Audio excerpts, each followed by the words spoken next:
Hello दोस्तों, welcome to timer study point. दोस्तों, इससे पहले मैंने बौद्ध धर्म का एक वीडियो अपलोड किया था जिसमें बौद्ध धर्म के लगभग 205 वन लाइनर क्वेश्चन कंप्लीट किए थे। आज हमारे जो टॉपिक है, आज हमारे वीडियो का जो टॉपिक है उसका नाम है इस्लाम धर्म। देखिए, धर्म की ये सीरीज चल रही है। इसमें हम लोग बौद्ध धर्म, जैन धर्म, इस्लाम धर्म, शैव धर्म, शाक्य धर्म और ईसाई धर्म, इन सब धर्मों की बात एक एक करके करेंगे। बौद्ध धर्म के वन लाइनर क्वेश्चन आपने देखे होंगे। आशा करेंगे कि आपको वो वीडियो अच्छा लगा हो।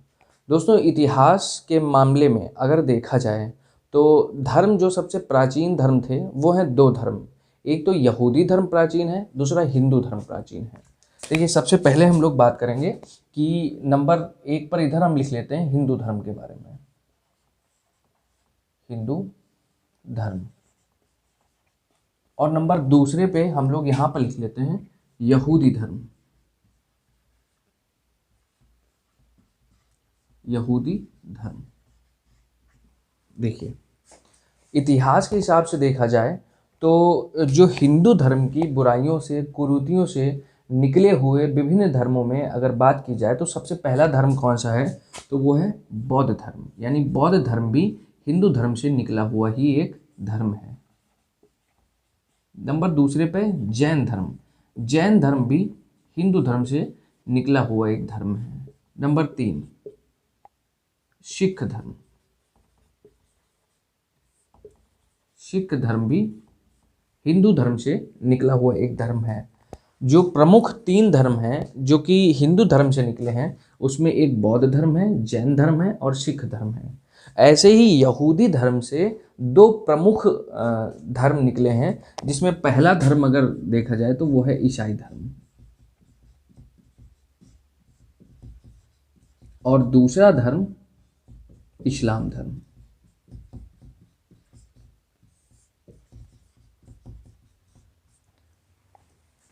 धर्मों के बंटवारा के हिसाब से यही 5 प्रमुख धर्म हैं जिनका आपने नाम ज़्यादातर सुना होगा। बौद्ध धर्म, जैन धर्म, सिख धर्म, ईसाई धर्म और इस्लाम धर्म। आज हमारा जो टॉपिक है, हमारा वीडियो का जो टॉपिक है वो है इस्लाम धर्म। करते हैं अपना इस्लाम धर्म का वीडियो। देखिए, इस्लाम धर्म जो होता है ना, इस्लाम धर्म को मानने वाले जो लोग हैं उनको मुसलमान कहा जाता है। इस्लाम धर्म की शुरुआत की थी मोहम्मद साहब जी ने। तो इस्लाम धर्म कैसे फैला, कैसे विस्तृत हुआ, मोहम्मद साहब जी की शिक्षाएं क्या थीं और मोहम्मद साहब ने जो अपनी शिक्षाएं दी, जो उनकी आदतें थीं, उस पर आधारित जो किताबें लिखी गई जिस पे इस्लाम धर्म आधारित है, उन सब की बात हम लोग एक एक करके करेंगे। तो इस्लाम धर्म में इस्लाम शब्द से पहले हम लोग शुरुआत करते हैं। इस्लाम धर्म में जो इस्लाम शब्द है उसका अर्थ होता है पवित्रता। ये एक अरबी भाषा का शब्द है। तो इस्लाम धर्म में इस्लाम का मतलब क्या हो गया? पवित्रता। और इसका मतलब ये हो गया कि इस्लाम धर्म पवित्रता से बना हुआ, यानी पवित्रतम धर्म देखा जाए तो उनके शब्दों के हिसाब से है। अभी देखिए, इस्लाम धर्म की मानना क्या है, इस्लाम धर्म क्या मानता है? तो इस्लाम धर्म मानता है, सबसे पहले पॉइंट, इस्लाम धर्म का मानना है कि आपको जन्नत ही जाना उद्देश्य है। यानी आपका प्रथम उद्देश्य क्या है? जन्नत को प्राप्त करना। दूसरा इस्लाम धर्म का मानना है अहिंसा व प्रेम का व्यवहार रखना।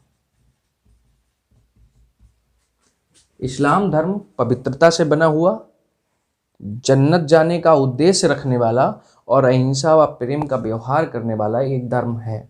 ठीक है, अभी देखते हैं इस्लाम धर्म को जो मानने वाले लोग हैं, इस्लाम धर्म के मानने वाले लोगों को हम लोग मुसलमान कहते हैं।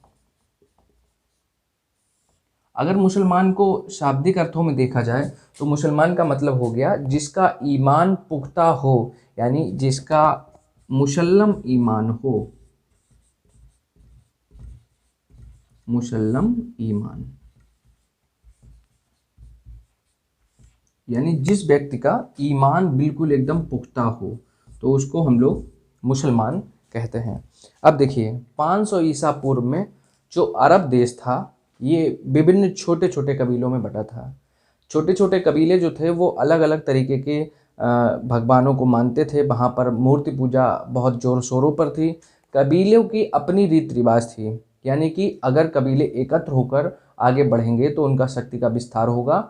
जैसे भारत में क्या था कि अलग अलग छोटे छोटे राज्य थे, छोटे छोटे राजा राज करते थे, ऐसे ही अरब देश में भी बहुत छोटे छोटे कबीले थे, और कबीले जो हैं विभिन्न तरीके के लोगों को साथ लेकर मतलब अलग अलग राज्य किया करते थे। तो उन कबीलों को एकत्र करना और एक सूत्र में बांधना, यही मोहम्मद साहब का सबसे बड़ा काम था। तो अगर बात की जाए तो उस समय का जो अरब देश था, तो हम लोग अरब देश की बात करेंगे तो ये कब की बात हो रही है, तो लगभग 500 ईस्वी की बात हो रही है। 500 ईस्वी में जो अरब देश था, ये अरब देश विभिन्न छोटे छोटे कबीलों में विभक्त था। यानी अगर पहला पॉइंट देखा जाए तो बहुत छोटे छोटे कबीले इसमें थे। नंबर 2, ये लोग बहुत सारी मूर्तियों की पूजा किया करते थे और अपने भगवान के रूप में उनको मानते थे। तो ये लोग जो हैं मूर्ति पूजक लोग थे।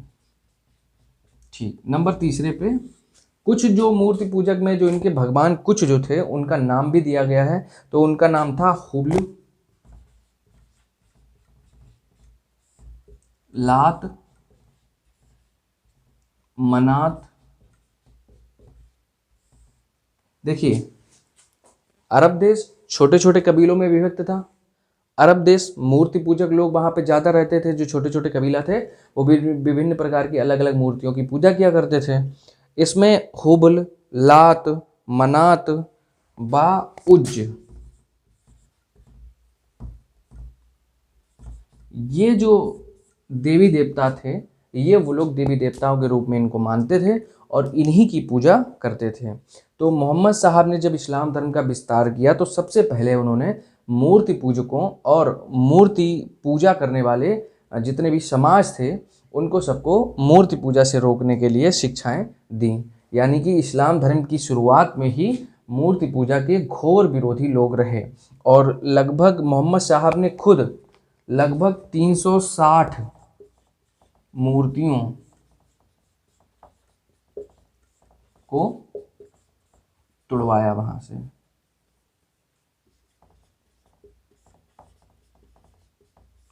मोहम्मद साहब के जीवन परिचय के बारे में दोस्तों, मोहम्मद साहब के जीवन परिचय में देखिए, सबसे पहला पॉइंट, मोहम्मद साहब का जन्म कहाँ हुआ, तो मोहम्मद साहब का जन्म मक्का शहर में हुआ था।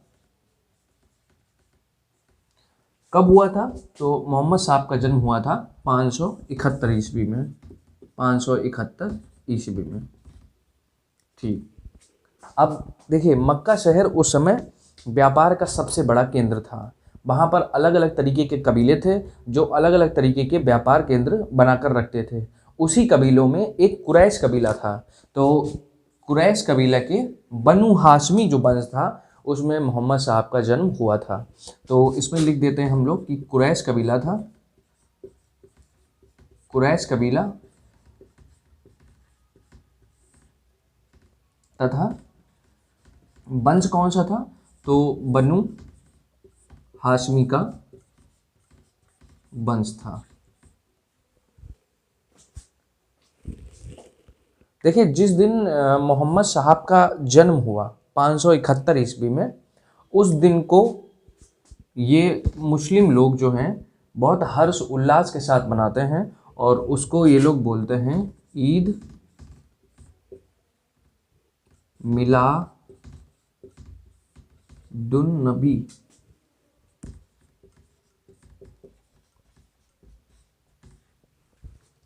ईद मिलादुन नबी के दिन, मोहम्मद साहब के जन्मदिन को ये बहुत हर्ष और उल्लास के साथ मुस्लिम संप्रदाय के लोग मनाते हैं। तो देखिए, मोहम्मद साहब का जन्म कब हुआ, तो मक्का शहर में 571 ईसा पूर्व में मोहम्मद साहब का जन्म हुआ। सॉरी, ईसा पूर्व नहीं, ईस्वी में जन्म हुआ। कुरैश कबीले से संबंधित थे। बनु हाशमी वहाँ के कुरैश कबीले में वंश था, उसमें ये इनका जन्म हुआ था। और इनके जन्मदिन पर ईद मिलादुन नबी नाम का त्यौहार मनाया जाता है। अब देखिए, मोहम्मद साहब के माता का नाम, तो मोहम्मद साहब की माता का नाम अमीना था। मोहम्मद साहब की माता का नाम अमीना तथा पिता का नाम अब्दुल्ला था।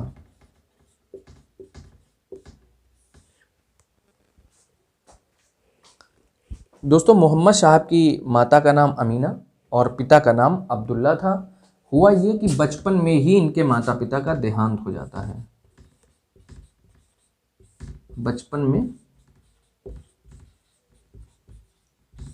बचपन में इनकी माता पिता का देहांत हो जाता है। अब कहानी आगे बढ़ती है। तो जब बचपन में माता पिता का देहांत हो गया, अब इनके पालन पोषण की जिम्मेदारी इनके जो एक चाचा थे जिनका नाम अबू तालिब था, उनके कंधों पर आ जाती है। तो प्रारंभिक जो पालन पोषण था वो किसने किया? तो इनके चाचा ने किया। उनका नाम क्या था? तो अबू तालिब था। तो चाचा जो थे, चाचा कौन थे? अबू तालिब।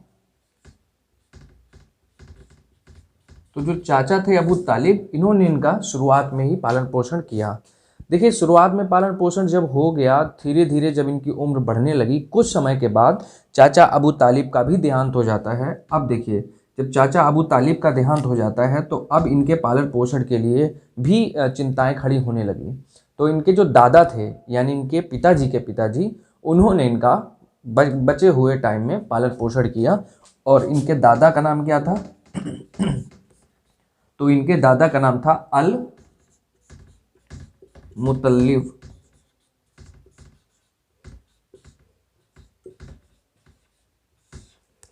ठीक है, तो इसको फटाफट एक बार रिवीजन कर लेते हैं कि इनका मोहम्मद साहब का जन्म 571 ईसा पूर्व मक्का शहर में हुआ था। इनके जो जन्म हुआ था वो एक कुरैश कबीले में बनु हाशमी के वंश में हुआ था। इनके जन्मदिन पर ईद मिलादुन नबी नाम का एक बहुत प्रसिद्ध जो है त्यौहार, जो कि मुस्लिम संप्रदाय के लोग मनाते हैं, वो मनाते हैं। ठीक है, आगे देखिए। इनकी माता का नाम अमीना था, पिताजी का नाम अब्दुल्ला था, चाचा जो है अबू तालिब। बचपन में इन दोनों का देहांत हो जाता है तो चाचा के ऊपर जिम्मेदारी आ जाती है कि चाचा इनका प्रारंभिक पालन पोषण करें। प्रारंभिक पालन पोषण के बाद इनका पालन पोषण दादा करते हैं अल मुतल्लिफ, क्योंकि अबू तालिब जो इनके चाचा थे उनकी भी कुछ समय के बाद देहांत हो जाता है। देखिए, मक्का शहर उस समय एक व्यापारिक केंद्र के रूप में प्रतिष्ठित था। यानी मक्का शहर में लोग दूर दूर से आते थे व्यापार करने के लिए। अरब का सबसे प्रतिष्ठित शहर बन गया था धीरे धीरे। ऐसे ही इनको भी जागीर में, यानी इनको भी प्रारंभिक रूप से ही व्यापारी के गुण मिले थे अपने पिताजी से और पिताजी के पिताजी से, यानी इनके परिवार भी व्यापारिक संबंध से मिला हुआ था।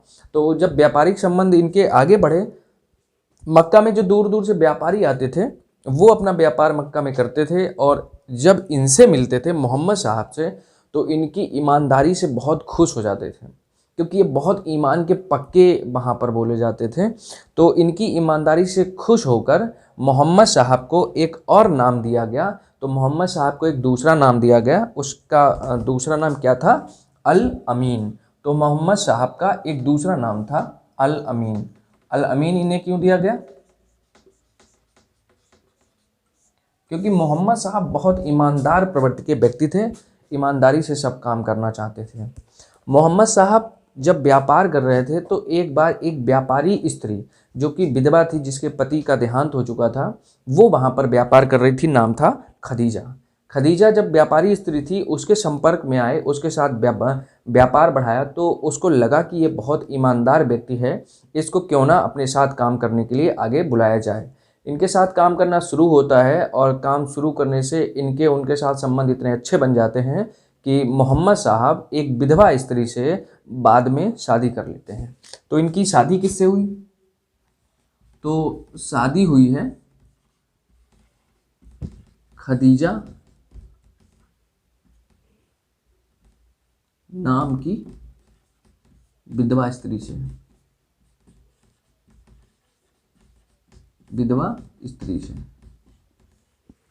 तो इनकी शादी होती है। एक व्यापारी विधवा थी जिसका नाम था खदीजा, उनसे इनकी शादी हो जाती है। देखिए, जब भी इंसान किसी के साथ जुड़ता है तो दो परिस्थितियां बनती हैं कि इंसान जो बचपन से सोचता आ रहा है, करता आ रहा है, उस कार्य को आगे बढ़ाए, और जो दूसरा उसके साथ में है वो उस कार्य में उसका सहयोग दे, या तो वो सारे पुराने काम छोड़ दे, नए काम के साथ शुरुआत करे। मोहम्मद साहब जो थे ये जब शुरुआत में छोटे से बड़े हो रहे थे तो इनके अंदर भी आध्यात्मिक चिंतन की भावनाएं बहुत ज़्यादा रहती थीं।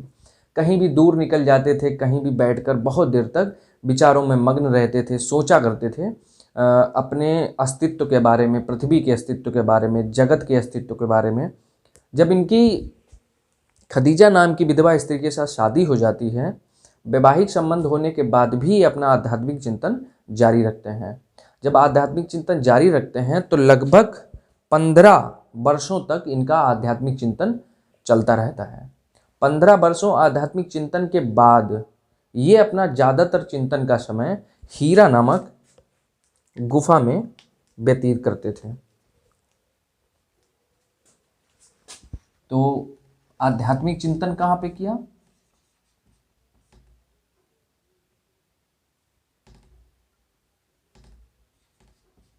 आध्यात्मिक चिंतन। तो आध्यात्मिक चिंतन के लिए इन्होंने चुना था हीरा नामक गुफा को, और 15 साल तक चिंतन चला इनका। 15 साल चिंतन करने के बाद एक दिन आकाश से एक फरिश्ता आता है और फरिश्ता इनको एक संदेश देता है जिसको अल्लाह का संदेश बोला जाता है। और फरिश्ता इनको बताता है कि आप अल्लाह के बंदे हैं, अल्लाह ने आपको अपने संदेशों को आगे बढ़ाने के लिए, अपने पैगंबर बनने के लिए चुना है। आप इस सांसारिक प्रवृत्ति से दूर हों और सांसारिक प्रवृत्ति दूर होने के साथ आप अल्लाह के संदेश को आगे फैलाएं। तो इनको एक जो दूत मिलता है उसका नाम होता है जिब्राइल। जिब्राइल जो दूत इनको एक संदेश देता है। संदेश में कहता है ला इलाहा इल्लल्लाह मोहम्मदुर रसूलुल्लाह। इसका अर्थ होता है कि पूरे विश्व में सिर्फ एक ही ईश्वर है, एक ही भगवान है, वो है अल्लाह। और आप यानी मोहम्मद साहब अल्लाह के पैगंबर हैं, अल्लाह के देवदूत हैं, अल्लाह का संदेश आगे फैलाने वाले इंसान हैं। साहब ने अपनी शिक्षाओं को प्रचार करना शुरू किया तो इनके रिश्तेदारों में जो सबसे पहला नाम आता है जिसने इस्लाम धर्म को स्वीकार किया और इनकी शिक्षाओं को माना, उसमें इनकी पत्नी का नाम आता है खदीजा, जो कि अंतिम समय तक इनके साथ खड़ी रहीं, इनके धर्म को प्रचार प्रसार करने में बहुत ज़्यादा सहायता दी। तो इनके रिश्तेदारों में सबसे पहले खदीजा, उसके बाद अली तथा अबू बकर, ये 3 इंसान ऐसे थे जिन्होंने इनके विचारों को स्वीकार किया और इस्लाम धर्म में जुड़ने वाले, इस्लाम धर्म में मिलने वाले सबसे पहले 3 इंसान यही थे। देखिए, जब कभी कोई अपनी नई विचारधाराओं को प्रचार या प्रसारित करना चाहता है और जब वो अपनी नई विचारधाराओं के लेके सामने किसी के सामने जाता है तो बहुत सारे लोग, कुछ लोग उस विचारधारा को मानने लगते हैं, स्वीकार करने लगते हैं, तथा बहुत सारे ऐसे भी लोग होते हैं जो उस विचारधारा को बिल्कुल ही स्वीकार नहीं करते, यानी कि नकार देते हैं। जब अरब देश में मक्का शहर में मोहम्मद साहब अपनी विचारधाराओं को प्रचार प्रसार कर रहे थे तो वहाँ के कट्टरपंथी लोगों को, जो अलग अलग कबीलों में बसे थे, उनको इनकी भाषा, इनके विचार बिल्कुल पसंद नहीं आ रहे थे और बहुत सारे लोगों ने इनको मारने की धमकी दी, इनको मारने के प्रयास किए। तो इनके परिवारों की सदस्यों की और जो इनके सहयोगी थे उनके कहने पर ये मक्का छोड़कर मदीना गए। दोस्तों, मदीना का पहले नाम यसरिब हुआ करता था। यसरिब बाद में मदीना नाम बोला जाने लगा और ऐसा कहा जाने लगा कि यहाँ पर नबी जी आए थे, यानी कि मोहम्मद साहब आए थे, इसी से इसका नाम मदीनुन नबी पड़ गया। तो चलिए हम लोग कुछ पॉइंट लिख लेते हैं। 16 जुलाई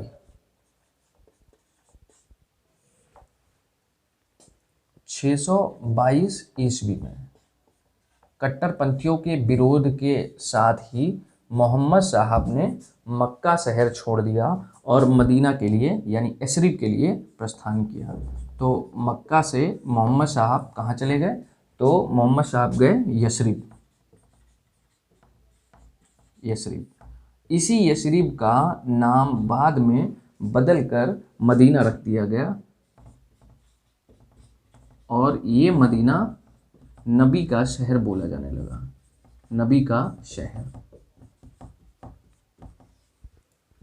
इस्लाम धर्म में इस घटना को, यानी कि मक्का से मदीना जाने वाली घटना को हिजरत बोला जाता है, यानी कि यहाँ से यसरिब जाने की घटना को हिजरत बोलते हैं।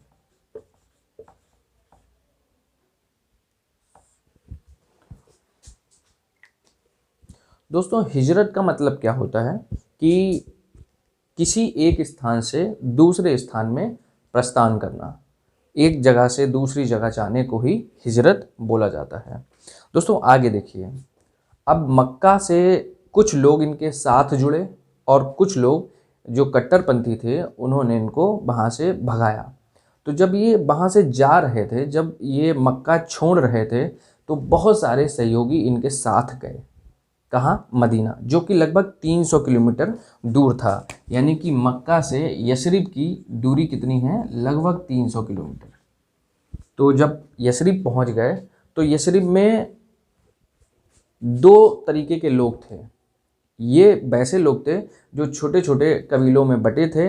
मोहम्मद साहब ने सबको एकत्र कर कर वहाँ पर अपने संदेशों को प्रचार प्रसार करना, अपनी जो आध्यात्मिक शक्ति थी उसका प्रयोग करके सबको एक में मिलाने की कोशिश की। और इसी कोशिश के साथ जितने भी यसरिब वाले लोग थे सभी लोग इनके साथ धीरे धीरे जुड़ते गए और इस्लाम धर्म बहुत बड़ी मात्रा में फैलने लगा। तो वहाँ पर दो तरीके के लोग थे। एक तो अंसार। अंसार वो लोग थे जो मदीना या यसरिब में पहले से रहते थे। जब मोहम्मद साहब गए वहाँ पर तो उन लोगों ने इनको मतलब बहुत ज़्यादा मदद की इस्लाम का धर्म का प्रचार प्रसार करने के लिए। तो अंसार लोग कौन लोग हैं? जिन्होंने मोहम्मद साहब की मदद की, यानी इनको मोहम्मद साहब ने मददगार भी बोला था जब मोहम्मद साहब वहाँ गए। तो दोस्तों, जब भी किसी भी मुस्लिम के नाम के आगे आप अंसारी लिखा देखें तो आप समझिए अंसारी वही हैं जो पहले मदीना में रहते थे, जिन्होंने मोहम्मद साहब जब मक्का से मदीना गए तब इन्होंने मोहम्मद साहब की बहुत मदद की और उनके प्रस्थान को बहुत खुशी के साथ स्वीकार किया। दूसरे कौन लोग होते हैं? इनको कहते हैं मुहाजिर। मुहाजिर का मतलब होता है सहयोगी, यानी कि वो लोग जो मोहम्मद साहब के साथ मक्का से मदीना गए। तो अब देखिए, एक वो लोग जो मददगार कहलाए यानी जो मदीना में थे, एक वो लोग जो मोहम्मद के साहब के साथ गए थे वहाँ पर। देखिए, जब भी इस्लाम धर्म की बात करते हैं तो ये दो लोग अंसार और मुहाजिर, इन दोनों का बहुत बड़ा जिक्र आता है, क्योंकि जो अंसार थे वही आगे चलकर धीरे से सुन्नी बने और जो मुहाजिर थे वही आगे चलकर शिया बने। इनकी भी कहानी अभी हम लोग समझें। दोस्तों, जैसे हिंदी माह के जो महीने होते हैं, जैसे चैत, आषाढ़, सावन, भादों, उसको विक्रम संवत के अनुसार रखा जाता है।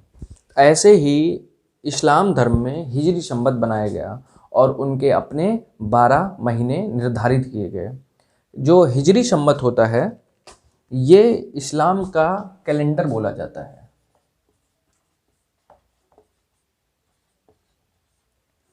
कितने महीने? तो इसमें भी 12 महीने होते हैं, ठीक है। और इसमें जो होता है लगभग 354 दिन होते हैं, 354 दिन। वैसे अगर देखा जाए तो नॉर्मली होते हैं 364 से 365 दिन। तो जो इसमें 11 दिन का अंतर आता है, 365 दिन अगर मान लें तो वो 11 दिन का अंतर साल के आखिरी में जो महीना पड़ता है हिजरी संवत के अनुसार, उसमें जोड़कर इस 12 महीने में जो दिनों की संख्या है उसको पूरा कर लिया जाता है। 30 साल के बाद ऐसा होता है जब इन दिन को जोड़ना पड़ता है। तो अभी हम देखेंगे कि जो हिजरी संवत है उसमें महीने कौन कौन से होते हैं। तो टोटल होते हैं 12 महीने। नंबर 1 पर यानी नंबर 1 पर जो सबसे पहला महीना है उसको हम लोग मुहर्रम बोलते हैं।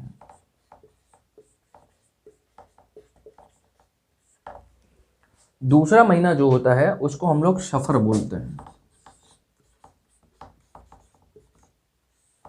देखिए मुहर्रम महीना जो है इसमें आपको याद होगा जो हसन हुसैन अली जी के जो बेटे थे उनकी मृत्यु हुई थी। तो जो हुसैन थे उनकी करबला नामक जो रेगिस्तान था जहाँ पर उनकी मृत्यु हुई थी उसको मुहर्रम महीने में ही मनाया जाता है। ये एक शोक का दिन होता है इस्लाम धर्म के अनुसार। तो जो तीसरा महीना है उसको हम लोग बोलते हैं रबी उल अव्वल।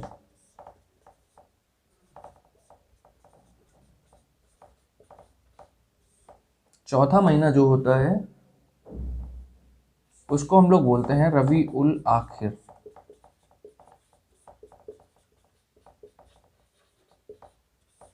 पांचवा जो महीना होता है उसको हम लोग बोलते हैं जमादी उल अव्वल।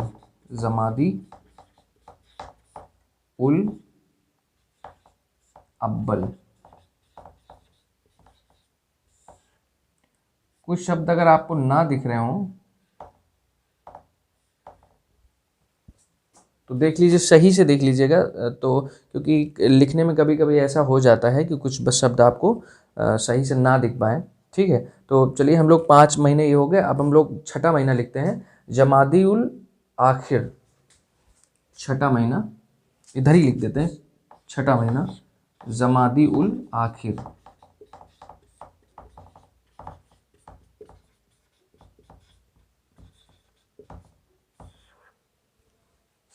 देखिए 7वां महीना होता है रजब।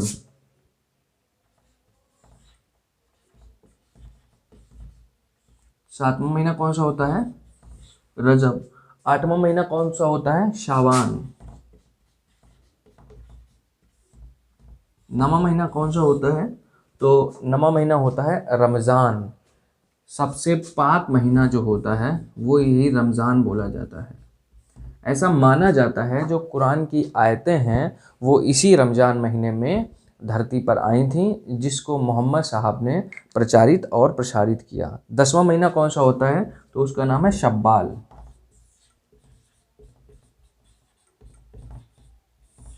11वां महीना कौन सा होता है?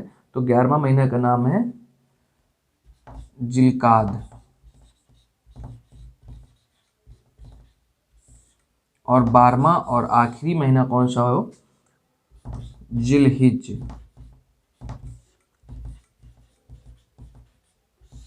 इसी महीने में 30 साल जब पूरे हो जाते हैं तो ये जो 11 दिन का अंतर होता है इसी महीने में कुछ दिन बढ़ाकर ये 11 दिन पूरे कर दिए जाते हैं। ये हो गया हिजरी संवत के बारे में। अब हम देखेंगे कि इस्लाम धर्म जब आगे बढ़ा और मोहम्मद साहब की मृत्यु के बाद इस्लाम धर्म का कैसे प्रचार व प्रसार हुआ। वैसे आपकी जानकारी के लिए बता दें कि मोहम्मद साहब की मृत्यु हुई थी 632 ईस्वी में। तो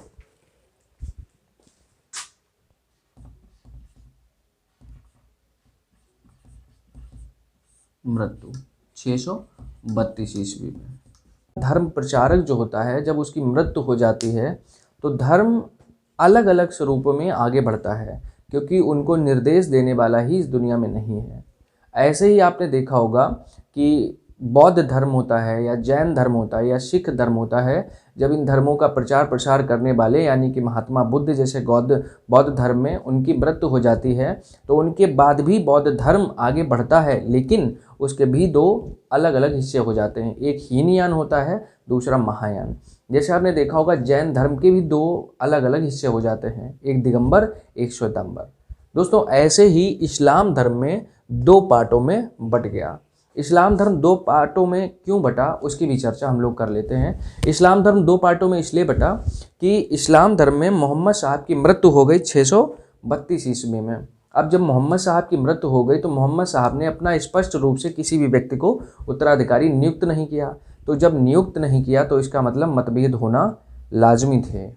शिया लोग जो थे, जो मोहम्मद साहब के साथ मक्का से मदीना गए थे, उनका मानना था कि मोहम्मद साहब के ही वंश से किसी को मोहम्मद साहब का उत्तराधिकारी बना देना चाहिए, यानी कि वो लोग जिन्होंने मोहम्मद साहब की सहायता की थी, यानी जो लोग सहयोगी लोग थे। सहयोगियों का क्या मानना था कि मोहम्मद साहब के ही वंश से किसी न किसी को उत्तराधिकारी बना देना चाहिए। लेकिन जो सुन्नी संप्रदाय के लोग थे, उनका मानना था, यानी जो अंसार लोग थे, जिन्होंने मोहम्मद साहब जब मक्का से मदीना गए उनकी मदद की थी, तो जो मददगार लोग थे उनका ये मानना था कि एक निर्वाचन मंडल बनाया जाए, उससे ही इस्लाम धर्म का आगे का जो भी पैगंबर है या जो भी खलीफा है उसकी चुनाव किया जाए। तो इसी वजह से इन दोनों में बहुत विविधताएं आ गई, बहुत बड़े मतभेद उत्पन्न हो गए। शिया संप्रदाय के लोग चाहते थे कि अली, जो कि मोहम्मद साहब की इकलौती पुत्री जिसका नाम फातिमा था, उसके पति थे मोहम्मद अली, तो अली को बनाया जाए अगला उत्तराधिकारी। लेकिन ये लोग चाहते थे कि एक निर्वाचन मंडल हो और निर्वाचन मंडल के अनुसार एक व्यक्ति को चुना जाए जो कि अबू बकर चुने गए थे, उनको ये लोग उनका उत्तराधिकारी बनाना चाहते थे। तो इसी वजह से इन दोनों में मतभेद हो गए और मतभेद इतने गहरा गए कि सत्ता को हथियाने के लिए, खलीफा पद लेने के लिए एक दूसरे के कत्लेआम पर उतर आए। अब देखिए, अली साहब के दो पुत्र थे, हसन और हुसैन। उन दोनों को बिल्कुल ख़त्म कर दिया गया, यानी कि शिया संप्रदाय के लोगों को बहुत ज़्यादा परेशान किया गया और अली साहब को मरवा दिया गया, हसन साहब को मरवा दिया गया, हुसैन साहब को भी मरवा दिया गया।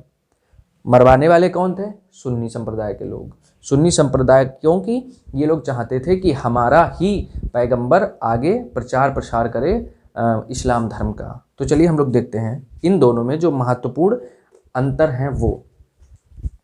शिया संप्रदाय के लोग क्या चाहते थे? शिया संप्रदाय के लोग ये चाहते थे कि जो इनका नेता है, जो या जो खलीफा है, वो मोहम्मद साहब के वंश से होना चाहिए। साहब के वंश से होना चाहिए, उनका लड़का हो, उनका मतलब दामाद हो, जो कि अली थे, उनको चाहते थे। नंबर दूसरे पे ये चाहते थे कि आध्यात्मिक क्षेत्र अलग हो, राज क्षेत्र अलग हो, यानी खलीफा जो हैं, जो वहाँ के खलीफा बनने वाले थे, उनमें और इमाम में अंतर होना चाहिए। तो इनका मानना था कि राजतंत्र अलग हो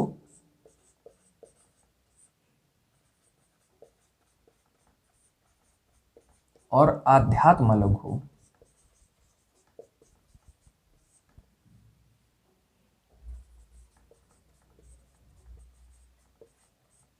ये चाहते थे कि अली को अगला उत्तराधिकारी बनाया जाए।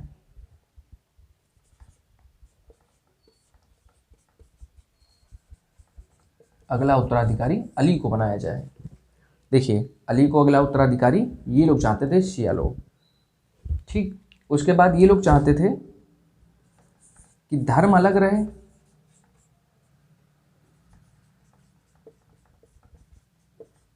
राज्य अलग हो, यानी राज्य का धर्म में दखल नहीं होना चाहिए।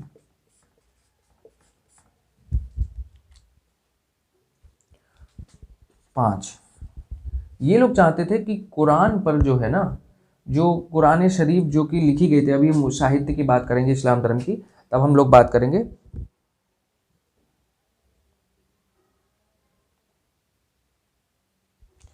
तो ये लोग चाहते थे कि कुरान पर भी बहस की जाए, बहस होनी चाहिए।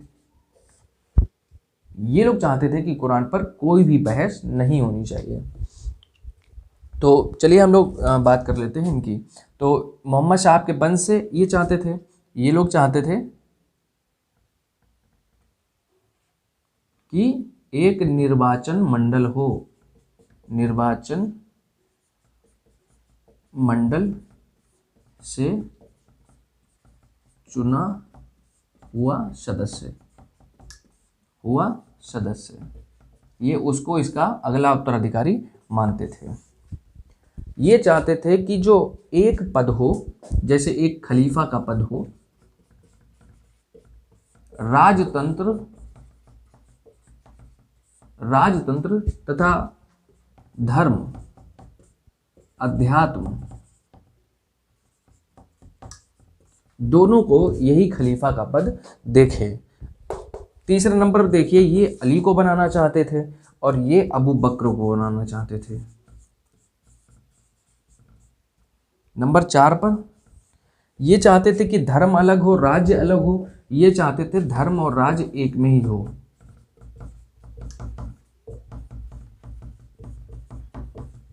नंबर 5, कुरान पर बहस नहीं चाहते थे, ये चाहते थे कि कुरान पर बहस हो, ये चाहते थे कि कुरान जैसी है वैसी की वैसी रहे।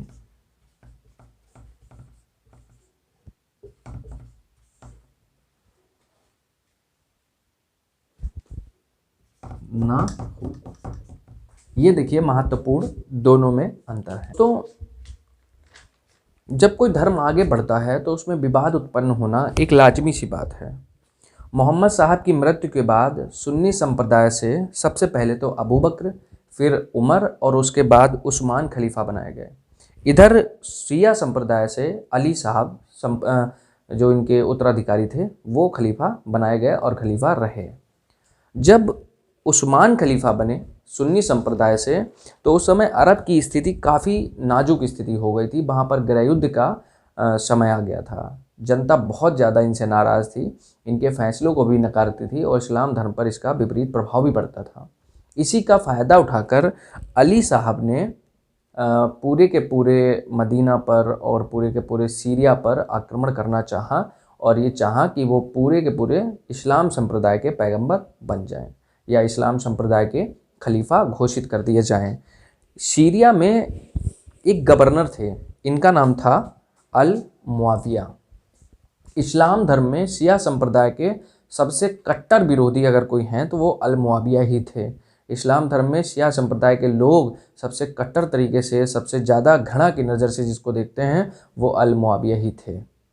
तो अल मुआविया सीरिया के गवर्नर थे और वो चाहता था कि वो पूरे के पूरे अरब पर अपना शासन करे और वही खलीफा बनकर रहे। तो हुआ ये कि सीरिया में उमैयद वंश की स्थापना अल मुआविया ने कर दी। अल मुआविया ने स्थापना की और स्थापना करने के साथ 661 ईस्वी में अली साहब की हत्या कर दी जाती है।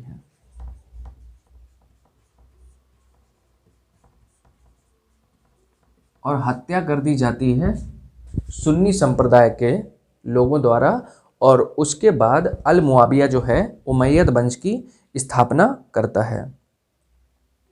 और स्थापना करने के साथ साथ पूरा का पूरा अरब जो होता है उसमें राज्य व धर्म एक साथ चलने लगता है, जो कि ये शुरुआत से ही पक्षधर इसके बने हुए थे।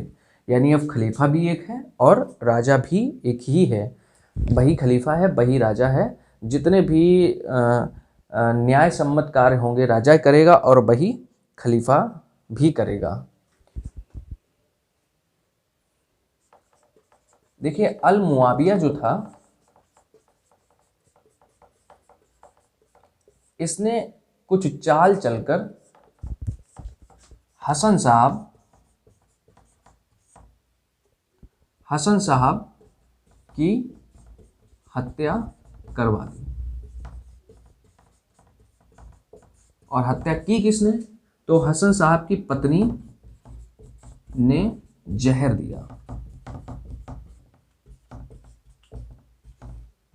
कुछ मजबूरियां, कुछ परिस्थितियां ऐसी रही होंगी कि हसन साहब की पत्नी ने ही हसन साहब को जहर दिया और जो अल मुआविया था उसने अली जी के बड़े पुत्र जो कि वहाँ के पैगंबर बनने वाले थे, यानी कि जिनको खलीफा का पद दिया जाने वाला था, उनको अपने रास्ते से हटा दिया। अब बचा छोटा पुत्र, कौन? हुसैन। तो इधर अल मुआविया का एक पुत्र था, इसका नाम था यजीद।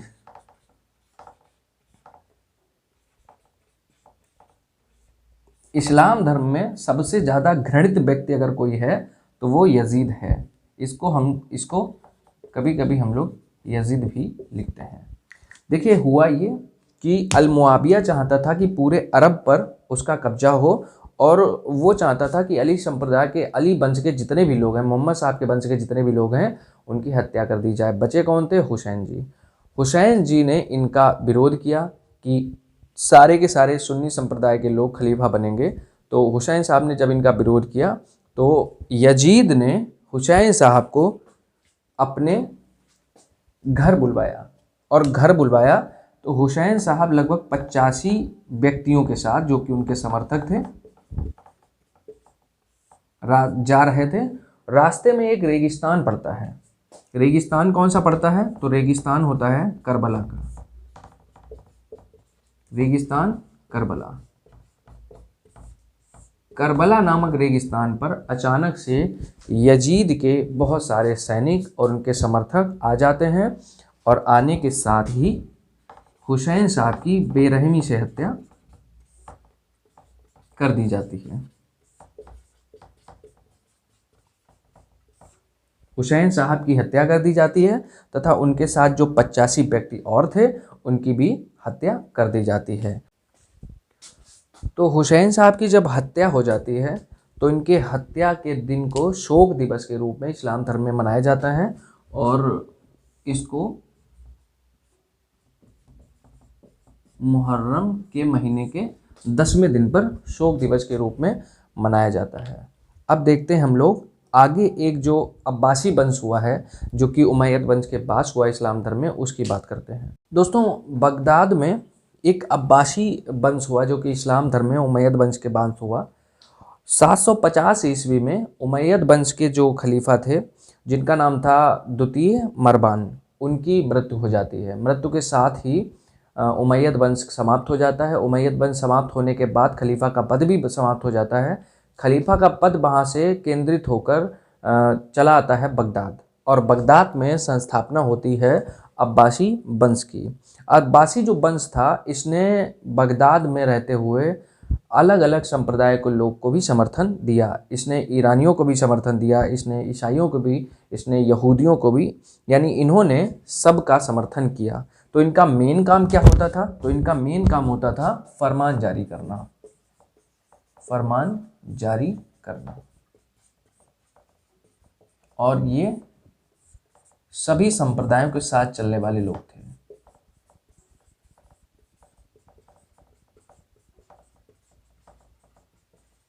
साथ चलने वाले लोग थे। देखिए, अब्बासी वंश जो हुआ उसके बाद एक मिस्र का हुआ ममलूक वंश। तो हम लोग मिस्र के ममलूक वंश के बारे में भी समझ लेते हैं।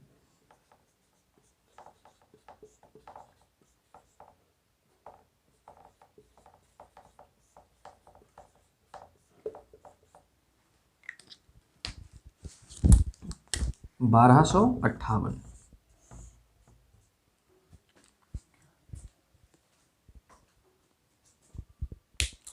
चंगेज़ खां का एक समर्थक कह लीजिए या उसका वंशज कह लीजिए, उसका नाम था हलालू। तो जो हलालू था उसने क्या किया, जो अब्बासी वंश के खलीफा थे मुतशिम जिनका नाम था, उनकी हत्या कर दी। तो हलालू ने जो अब्बासी वंश के खलीफा थे जिनका नाम था मुतशिम की हत्या कर दी। और ये हलालू कौन था? ये था चंगेज़ खां का वंशज, चंगेज़ खां का वंशज। तो जब हलालू ने मुतशिम की हत्या कर दी तो अब समझिए खलीफा का पद वहाँ से हटकर ममलूक वंश के पास आ गया। अब ममलूक वंश जो था वो सभी फरमान जारी करता था, धर्म के हिसाब से काम करता था तथा संप्रदाय के हिसाब से भी काम करता था, और धार्मिक कार्यों में भी ये लोग भाग लिया करते थे। अब देखिए, इनके बाद यानी कि बगदाद का अब्बासी जो वंश था, उसके बाद ममलूक वंश हुआ। अब जो वंश हुआ है, जो कि इस्लाम धर्म में सबसे प्रसिद्ध वंश हुआ है, उसका नाम था ऑटोमन सम्राट। तुर्की में जो एक प्रसिद्ध शासक थे उनका नाम था सलीम तुर्क। सलीम तुर्क ने मिस्र के जो ममलूक वंश था उस पर आक्रमण किया, और आक्रमण करने के साथ ही जो भी वहाँ के खलीफा थे उनकी हत्या कर दी और उनके सारे वंश को बंदी बना लिया। जो उनके सब परिवार को बंदी बना लिया, तो अब समझिए खलीफा का पद वहाँ से हटकर तुर्क में केंद्रित हो गया, यानी तुर्की में केंद्रित हो गया। और जब तुर्की में ये केंद्रित हुआ तो इसका नाम यानी खलीफा का नाम बदल कर रख दिया गया शेख उल तुर्किस्तान। शेख उल तुर्किस्तान, ये खलीफा के पद का नाम हो गया तुर्क में। और उसी के बाद वहाँ पर ऑटोमन साम्राज्य की स्थापना की गई। तो अब देखिए सुन्नी संप्रदाय, शिया संप्रदाय वहाँ से लगभग समाप्त हो गया। अभी सुन्नी संप्रदाय ही, आप देखिए जितने फरमान जारी करता है वो सब सुन्नी संप्रदाय के लोग हैं। वो लोग जो चाहते थे कि किसी भी निर्वाचन मंडल से मोहम्मद साहब के उत्तराधिकारी को चुना जाए, वही आगे चलकर तुर्की संप्रदाय में, तुर्की ऑटोमन साम्राज्य में खलीफा के पद को उन्होंने शेख अल तुर्किस्तान कर दिया, जो कि राजा और खलीफा दोनों का कार्य करता था। तुर्की संप्रदाय में जो सबसे प्रसिद्ध एक तुर्क शासक हुए हैं उनका नाम था मुस्तफ़ा कमाल पाशा।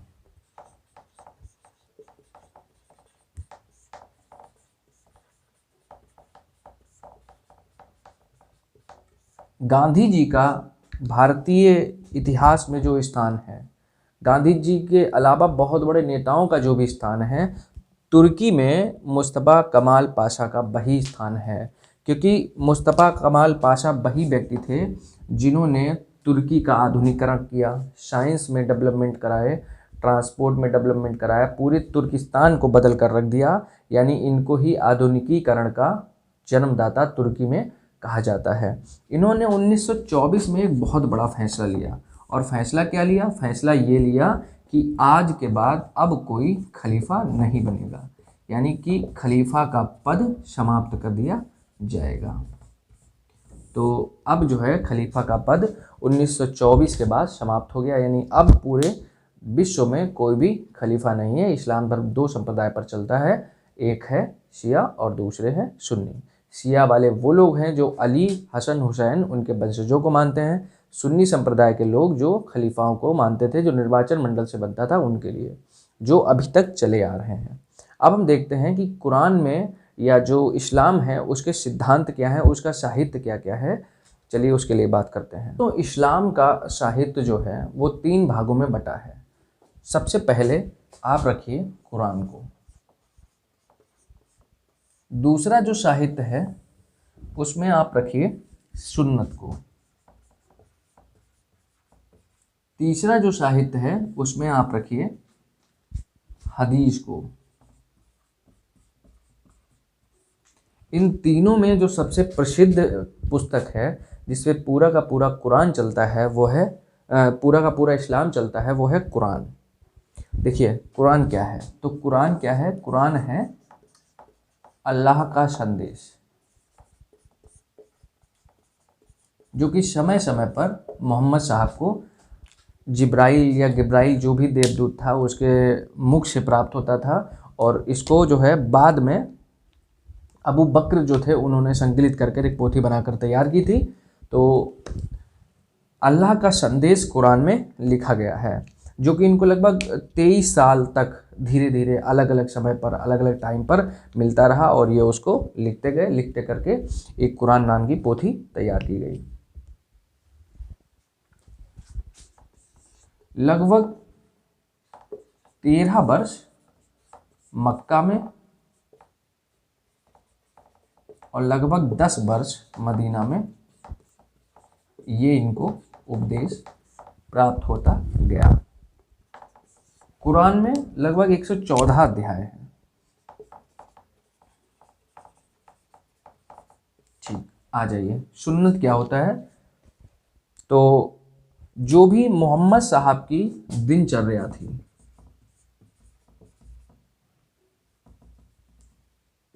तो दिनचर्या के बारे में जो बातें हैं, कैसे सुबह उठ के क्या करते थे, बाद में क्या करते थे, कैसे नमाज पढ़ते थे, कैसे क्या करते थे, उन सब के बारे में सुन्नत में लिखा गया है। हदीस जो है इसमें उन्होंने जो समय समय पर अपने उपदेश दिए उनके बारे में हदीस में लिखा गया है। ये 3 महत्वपूर्ण साहित्य हैं जो कि इस्लाम धर्म में माने जाते हैं। इस्लाम धर्म में कानूनी सभ्यताओं के लिए, कानूनी चीज़ों के लिए अलग से एक पुस्तक दी गई है। इस्लाम धर्म के लोग उसी पुस्तक को कानून के संविधान के अनुसार। दोस्तों, आखिर में हम लोग ये देखते हैं कि इस्लाम धर्म जो है उसकी मुख्य बातें क्या हैं। तो इस्लाम धर्म में, इस्लाम धर्म के मानने वाले लोगों को मुसलमान कहते हैं। मुसलमानों के कुछ कर्तव्य होते हैं। तो कर्तव्य क्या होता है कि मुसलमानों को कलमा पढ़ना चाहिए। जो इनके मुख्य कर्तव्य हैं, मुख्य कर्तव्य कितने हैं? तो मुख्य कर्तव्य हैं 5 में सबसे पहले कलमा पढ़ना चाहिए। नंबर 2 पर हर मुसलमान को रमज़ान के पवित्र महीने में, पाक महीने में रोज़ा रखना चाहिए। ये रमज़ान का वही महीना है जिस पे कहा जाता है कि मोहम्मद साहब को समय समय पर अल्लाह की तरफ से संदेश प्राप्त हुए और इन्होंने कुरान में उसको लिखा है। इसके बाद हर मुसलमान को 5 वक्त की नमाज पढ़नी चाहिए। तो ये 5 वक्त की नमाज कौन कौन सी है? तो 5 वक्त की नमाज है फजर की नमाज नंबर 1 पर, फजर की नमाज। नंबर 2 पर कौन सी है? तो नंबर 2 पर है जोहर की नमाज। नंबर 3 पर, तो नंबर 3 पर है अश्र की नमाज। नंबर 4 पर मगरिब और नंबर 5 पर ईशा की नमाज। ये 5 तरीके की नमाज होती हैं। एक दिन में 5 नमाज होती हैं, 5 वक्त की नमाज होती हैं। हर मुसलमान का कर्तव्य है कि 5 वक्त की नमाज अदा करनी चाहिए। चौथे नंबर पर देखिए, चौथे नंबर पर हज आता है। यानी हर मुस्लिम को अपने जीवन काल में एक बार मक्का मदीना की यात्रा करनी चाहिए, जिसको हज यात्रा बोलते हैं। हज यात्रा जो भी करके आता है उसको बाद में हाजी बोलते हैं। नंबर 5 पर देखिए ज़कात। हर मुसलमान को अपने एकत्रित धन में या जो भी वो धन कमाता है उसका 40वां हिस्सा किसी गरीब मुसलमान को या किसी गरीब व्यक्ति को दान कर देना चाहिए। देखिए, जो कलमा है इसमें जो कुरान की आयतें हैं वो आप पढ़ सकते हैं। तो लिख लेते हैं कि कुरान की आयतें इसमें पढ़ना जरूरी होता है।